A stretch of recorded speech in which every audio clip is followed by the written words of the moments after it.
नमस्कार दोस्तों, break exam में आप सभी का स्वागत है। आज का वीडियो का टॉपिक है भारत की प्रमुख चोटियाँ, क्योंकि यह एक ऐसा टॉपिक है जियोग्राफी का जहां से आपके परीक्षाओं में सवाल पूछे जाते हैं। यहां से आपके परीक्षाओं में पूछा जाता है कि कौन सी चोटी किस प्रदेश में है, या फिर उस चोटी की लंबाई क्या है, या फिर इससे एक थोड़ा कठिन क्वेश्चन बनता है कि उन चोटियों को लंबाई के अनुसार व्यवस्थित करिए। तो 3-4 चोटियाँ दे दी जाती हैं। आप देख सकते हैं, यदि आप प्रीवियस ईयर क्वेश्चन को सॉल्व किए होंगे यूपी पीसीएस और यूपी आरओ, तो यहाँ के इन परीक्षाओं में ऐसे प्रश्न पूछे गए हैं कि विभिन्न चोटियों को उनकी लंबाई के अनुसार व्यवस्थित करिए या फिर उनको राज्य अनुसार मिलान करिए। तो ऐसे प्रश्न पूछे गए हैं। तो इस वीडियो में हम सभी राज्यों की महत्वपूर्ण ऊंची चोटियों के बारे में देखेंगे और उसकी लंबाई भी देखेंगे, ऊंचाई भी देखेंगे। तो चलिए वीडियो शुरू करते हैं। यदि आप नए हैं तो चैनल को लाइक और सब्सक्राइब जरूर कर लीजिए, जिससे हमारे इस चैनल को भी थोड़ा रीच मिलती रहे। तो चलिए देख लेते हैं। पहली चोटी केटू पर्वत चोटी, ये जम्मू कश्मीर में पाई जाती है और इसकी ऊंचाई है 8611 मीटर।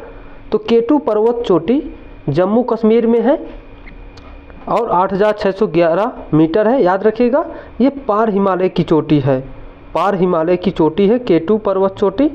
उसके बाद देख लेते हैं कंचनजंगा चोटी, सिक्किम में स्थित है और 8511 मीटर ऊंची चोटी है, 8586 मीटर।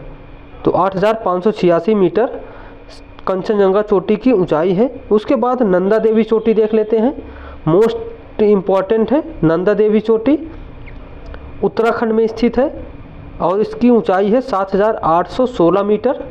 उसके बाद कामेत पर्वत देख लेते हैं, उत्तराखंड में स्थित है और इसकी ऊंचाई है 7756 मीटर।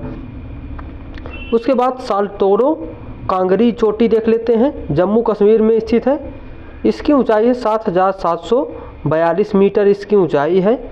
उसके बाद देख लेते हैं सैसर केंगरी में चोटी। तो सैसर कांगरी चोटी लद्दाख की है, इसकी ऊंचाई 7672 मीटर है। उसके बाद मामोस्तोंग कांगड़ी, तो मामोस्तोंग कांगड़ी इस चोटी की ऊंचाई 7516 मीटर है और यह जम्मू कश्मीर में स्थित है। उसके बाद हम देख लेते हैं रीमो चोटी।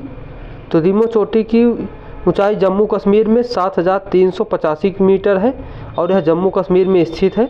तो जम्मू कश्मीर की बहुत सारी चोटियां हैं जिनको आपने अभी तक कभी ना पढ़ा होगा और ये काफ़ी ऊंची चोटियां हैं। जैसे आपने कभी साल्टोरो कांगरी चोटी ना पढ़ा होगा, सैसर कांगरी चोटी ना पढ़ा होगा, उसके बाद मामो स्टोंग कांगड़ी चोटी को भी आपने कभी ना देखा होगा। इसके अलावा देख लेते हैं रीमो चोटी, इसको भी आपने कभी ना देखा होगा। तो ऐसे प्रश्न अक्सर आपके परीक्षाओं में पूछे जाते हैं जिनको आपने अभी तक कभी ना देखा हो, तो आप इनको अच्छे से देख लीजिएगा। उसके बाद देख लेते हैं हरदोल पर्वत। तो हरदोल पर्वत उत्तराखंड में है, याद रखिएगा, हरदोल उत्तराखंड पर्वत में या उत्तराखंड में, इसकी ऊंचाई 7151 मीटर है। उसके बाद चौखंबा पर्वत, तो चौखंबा चोटी उत्तराखंड में स्थित है। तो चौखंबा चोटी उत्तराखंड में स्थित है, इसकी ऊंचाई 7138 मीटर। उसके बाद देख लेते हैं त्रिशूल पर्वत। तो त्रिशूल पर्वत उत्तराखंड में स्थित है और इसकी ऊंचाई 7120 मीटर। तो त्रिशूल पर्वत की ऊंचाई 7120 मीटर उत्तराखंड में है।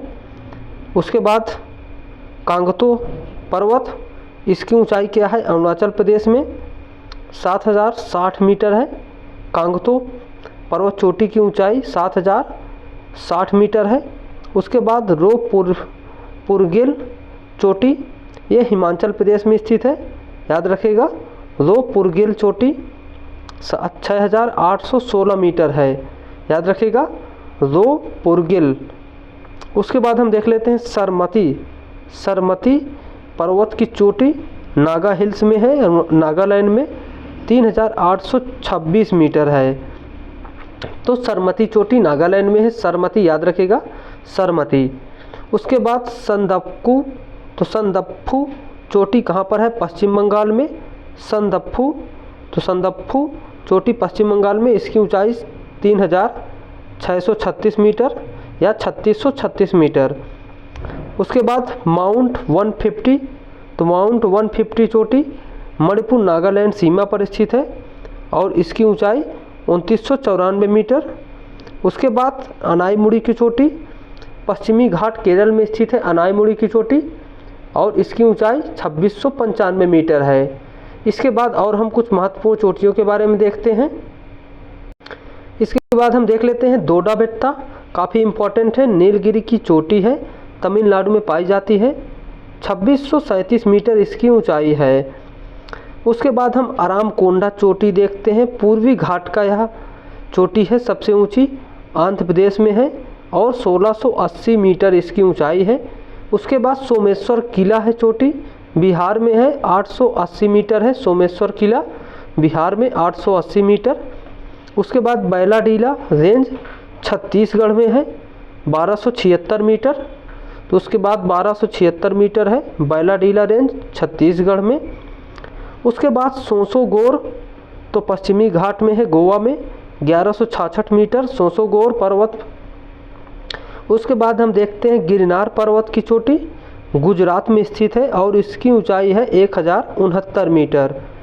उसके बाद हम देख लेते हैं गिरनार पर्वत के बाद करोह पीक, तो करोह पीक चोटी मोरनी हिल्स हरियाणा की है और ये 1467 मीटर ऊंची है। करोह पीक, गिरनार गुजरात में याद रहेगा, लेकिन करोह पीक काफ़ी इम्पोर्टेंट है, मोरनी हिल्स हरियाणा की है करोह पीक।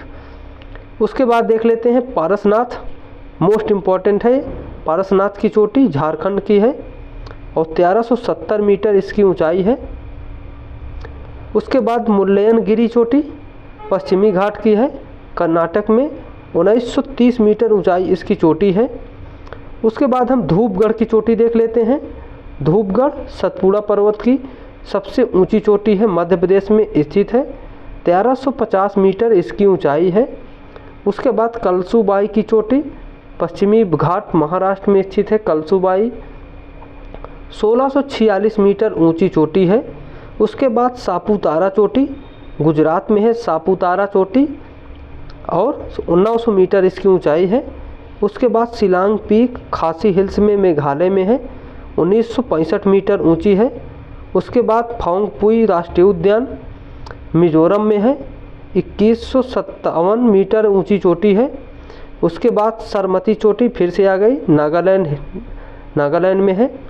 उसके बाद देओमाली चोटी, तो देओमाली चोटी पूर्वी घाट की है, उड़ीसा में 1672 मीटर की।